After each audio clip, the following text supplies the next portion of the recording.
Hello everybody, let's enjoy another chess beauty. Today we will watch an exciting chess game between two great players, with white pieces playing Vasil Ivanchuk and with black pieces playing Tari. That sounds good, and believe me that this game is really nice. Vasil Ivanchuk is famous grandmaster from Ukraine.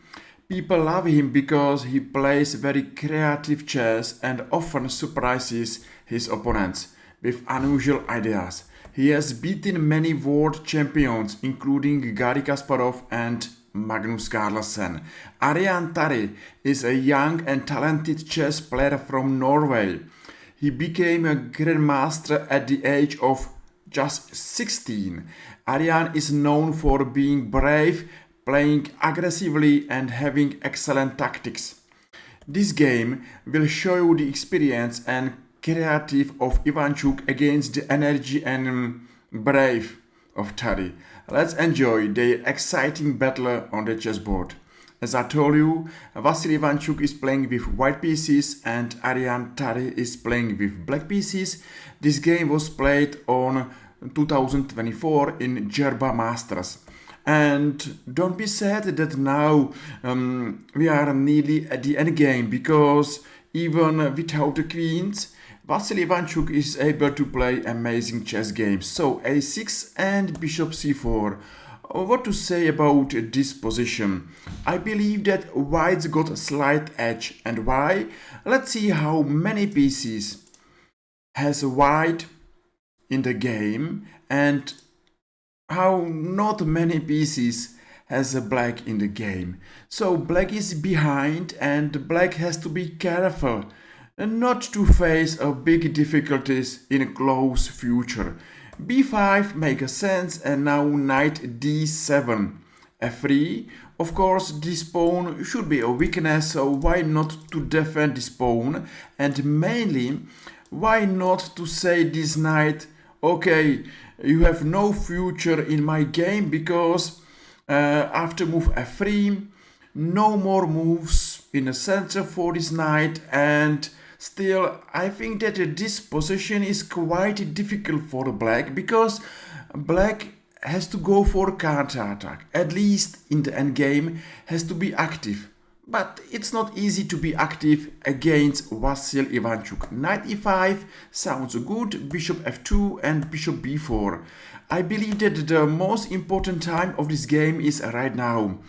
Vasil played move a4, he is going to challenge pawn on b5, and believe me that behind a6 pawn is black's rook, and because this black rook is alone, everything is hanging, and Tari decided to exchange bishop for knight.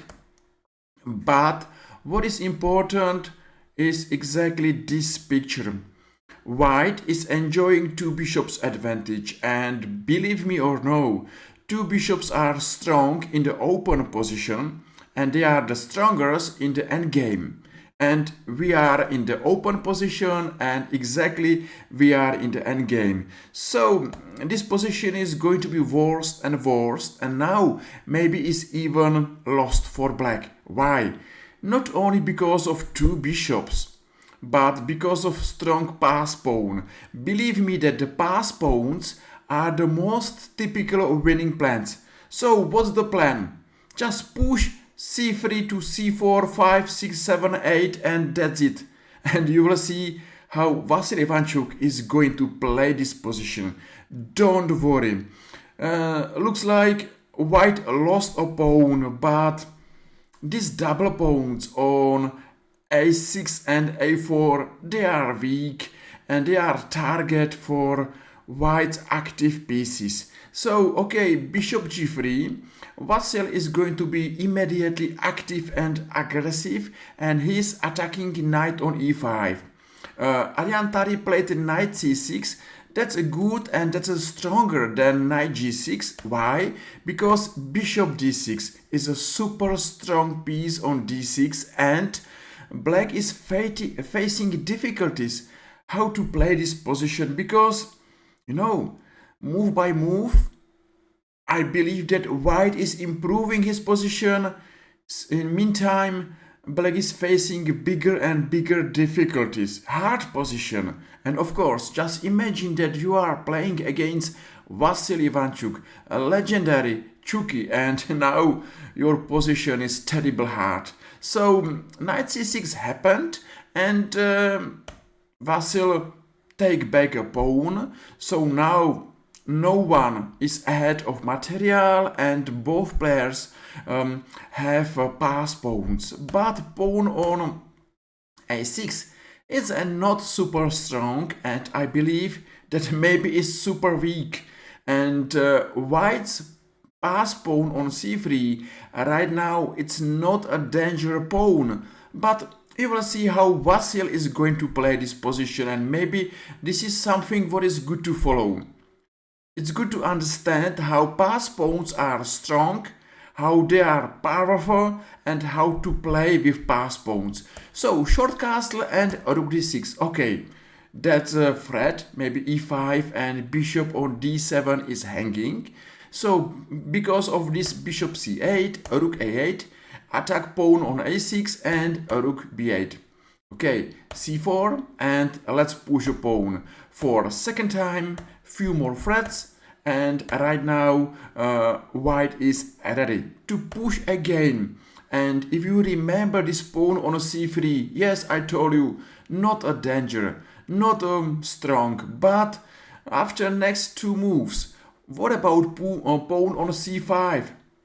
It's a strong, and it's only 3 squares ahead of winning squares. So now rook b6, attacking bishop and pawn. Again and again, black has to defend something, and now c6. Oh my god, this pawn is on 6th rank and only 2 moves from a victory.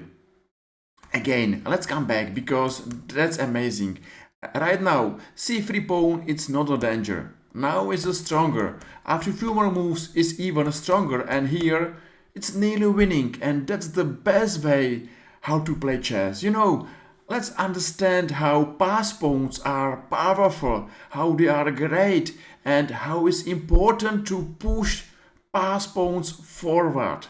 So a5, bishop e5, attacking knight and rook. Okay, again some attack, so black has to defend. Bishop c4 again, bishop b5 again, danger, and c7, and that's it. Now this brave soldier is on the 7th rank, and that's game over, because after rook d8 Tari resigned. It was a clear job, a beautiful game, and a beautiful lesson how to play with pass pawn.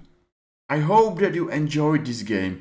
I hope that you saw something interesting, and now you understand how pass pawns are great, how they are strong, and how it's important to understand their power.